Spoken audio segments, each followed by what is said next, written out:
G'day, ladies and gents, and welcome back to War Thunder. Today, we're going to be diving in. God damn. We are going to be sailing away with the Type 1924 Jaguar. So, ships. I very rarely cover ships, and that's normally because I only get that sort of itch once in a while, when I'm feeling a little bit special in my brain, losing some brain cells, and doing other weird things. So, what actually brought me to playing ships? And I honestly wouldn't be able to tell. I can't tell you, man. It's just something strange. I get this compulsion to play ships every once in a while, and every time I do, I find myself a little spot to play ships in that I enjoy for some reason. I don't know why. But for me, playing ships can be an enjoyable experience, and I genuinely don't know why. I can't put it into words, I can't describe it, but every time I play ships, it gets better. And I'm starting to think that maybe giving ships a little bit of time actually isn't a bad idea after all. Now, this particular destroyer you can obtain during the, I can't remember, one of the later events. And, it was pretty fun. It's a very different vehicle to what I'm used to flying or driving, obviously, but it's got its own perks and its own quirks, which make it different and make it something interesting in and of itself throughout the rest of the ships. It's just different. It plays in its own unique style, and this is what I'm starting to see every time I play ships. That's a really positive thing to see. Because if everything plays the same, then what's the point of grinding out the different trees? What's the point of grinding at all? In fact, one of the problems with ships is the grind. But we'll get to that a little bit later. So, in this particular battle, this is a fairly new map. And these newer maps are good, actually. They're getting better. Gaijin's map design has normally been nothing short of garbage. For example, if you think back to 2015 or 2016, you might remember a small little map called Hurtgen. Now, we've got this exact same map in-game at the moment, but if you look behind your spawn, when you spawn in, you'll see a hill, and on the top of that hill, you'll see a village, and on the top of the other hill, on the other side of the map, you'll also see a village. They were our spawn points, and there was an 1800 meter gunfight every single time. Everyone would just fire at about 2 kilometers, and whoever managed to land the first shot out of spawn won. The moment ATGMs got added to the game, it broke down in I don't know what to call it. It was garbage. But as time goes on in War Thunder, it seems that the maps get better. Very slowly. Very slowly, but they do get better. It's kind of like whiskey. Watching them age and get better slowly, and some of them just come out really well. Something tells me that Gaijin has different map designers for Naval itself, and this is because the design process and the improvements come kind of rapidly. Either that, or these people are okay at designing naval maps, or at least one or two of them, and not so good at designing tank maps. However, the major features of the way Naval plays out nowadays is honestly kind of desirable. I like the way Naval plays, and it's quite simple. You see, the AI for me gives it a little bit more of a relaxation factor. The improved maps, the ability to go into close distance, eliminates the sort of need to fire at long distances at these battle ratings. Some of the motor torpedo boats have automatic cannons that aren't really effective at 1500 meters, so you're forced to get close, you're forced to play sneaky. Think of playing in an M56 at 6.7 battle rating, sneaking around, going for the shot on the side of King Tigers. It's good fun. This type of gameplay is quite good fun, and then when you're a destroyer, for example, you're that big heavy tank, you need to go out and take the shots. I like the dynamic that occurs here, simply because you have two different classes of weapon, and I think 3.7 or 4.0 is quite literally the best spot that you can be in for Naval. 4.3, it gets a little bit too destroyer favored. And at 3.7 exactly, some of the destroyers literally only have one main gun. So it can become really, really painful. 3.3 has some good motor torpedo boats, but the moment they go up against the higher destroyers, they get absolutely raked against the coals. 3.7 is a real sweet spot. And honestly, if you want to spend a little bit of money to buy a Type 1924 Jaguar or a River class at 3.3, I would recommend it. I would genuinely recommend it. I have both, and I enjoy both, although I do enjoy the Jaguar a little bit more because it's got bigger guns. The meta around Naval as well, speaking of bigger guns, has become a little bit more well-defined. It's actually fairly nice. The bigger the caliber and the higher the fire rate, the more damage that you can output onto opponents, the more crew that you can take out.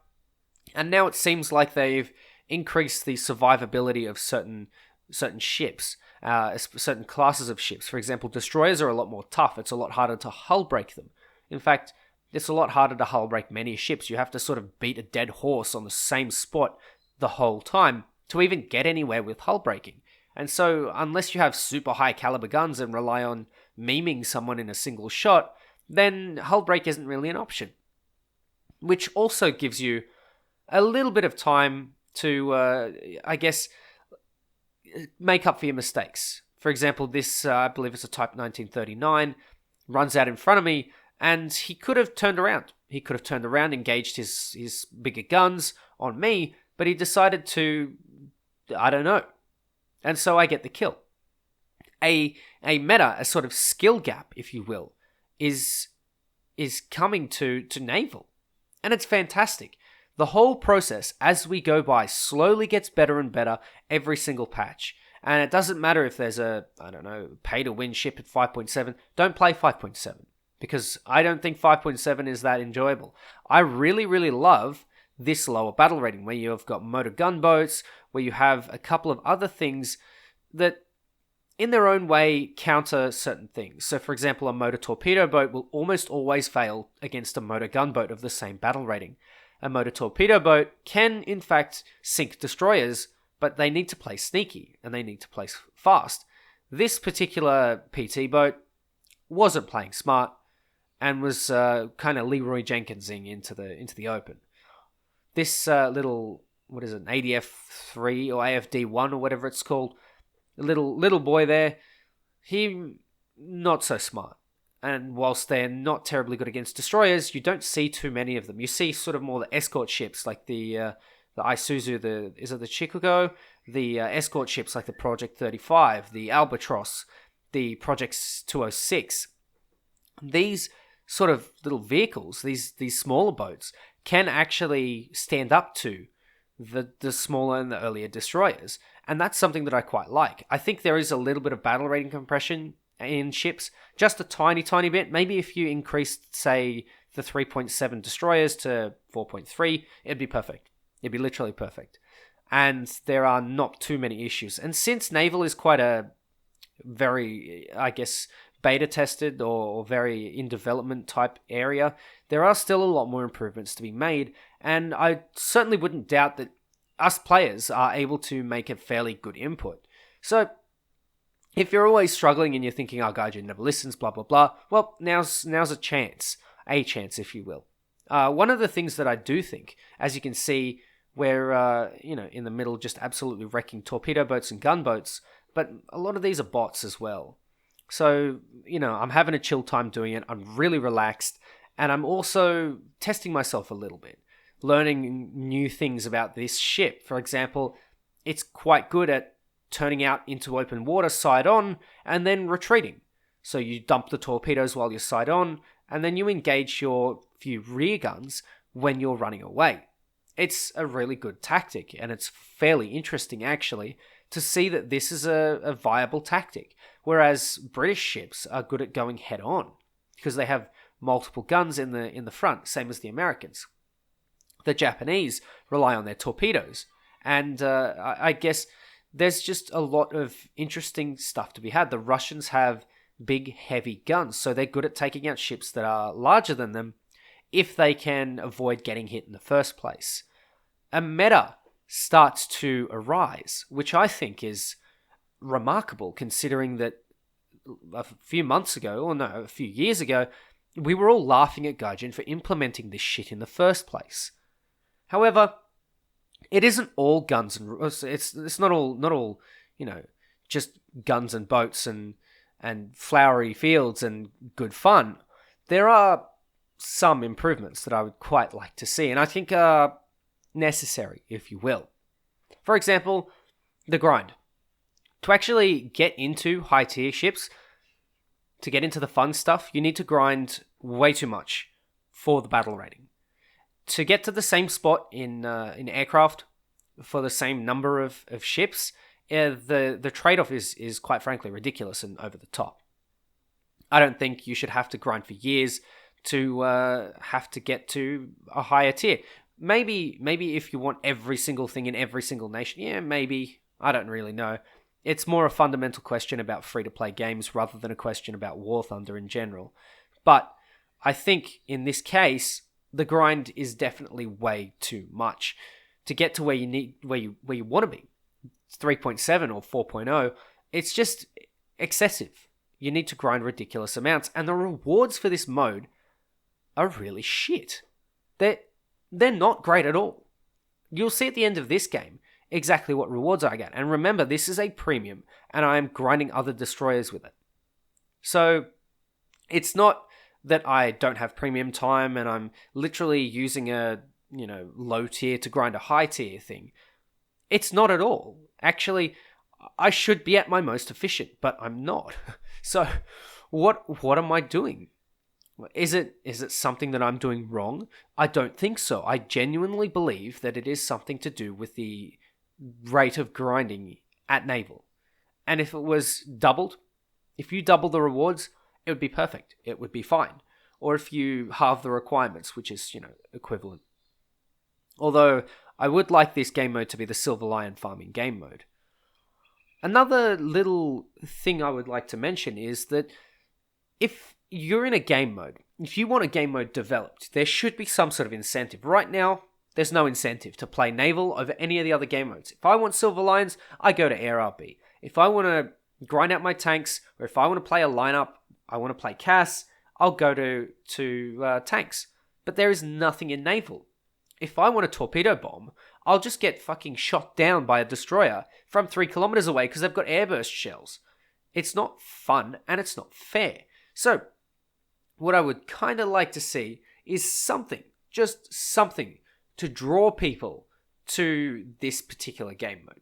There's nothing really terribly out there, nothing that stands out apart from perhaps float plane gameplay. And that's not terribly attractive. Great, you can fly your float plane on the water. That's not very attractive. But there are other things that are, I think, a little bit more important. Let's talk about map design. While we, go back into the battle, let's have a look at the beautiful little tactics table that I've had designed up for me. I hope you like it. But have a look at this map. On the left-hand side, everyone spawns out in the open. And that's a very bad thing.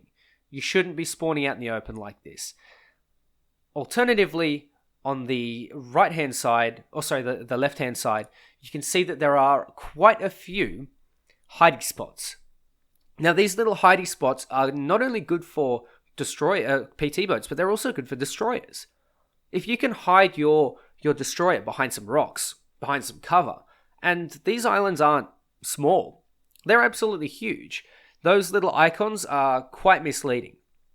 The islands are, in some cases, about the size of one of the maps.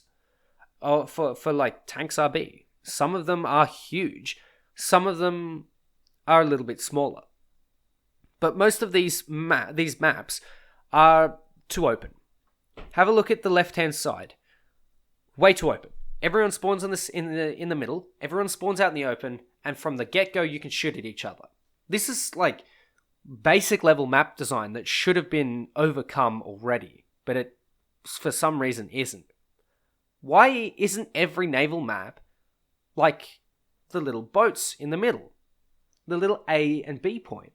They're perfect.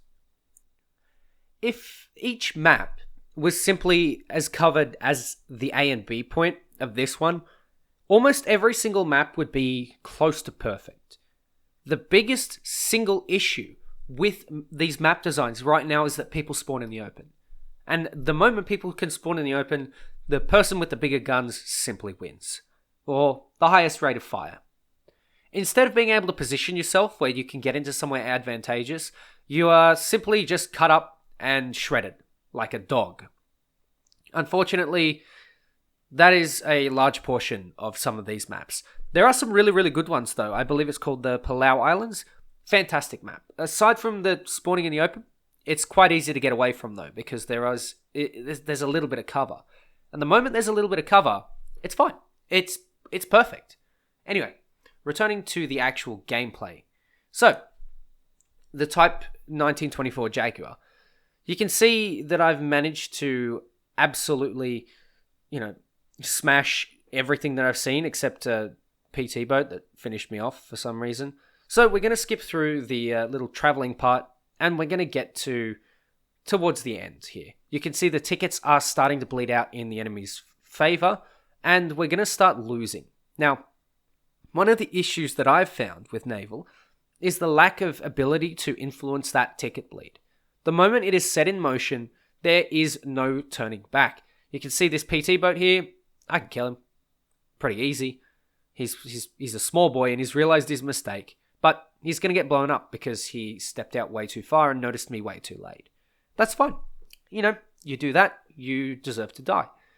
However, what we don't deserve in Naval is that lack of control over the battle. Now, I could have gone to A, but I still don't believe that I would have made it. You can see the distance that I will travel until the tickets bleed, and I won't even get around the corner to come and save C.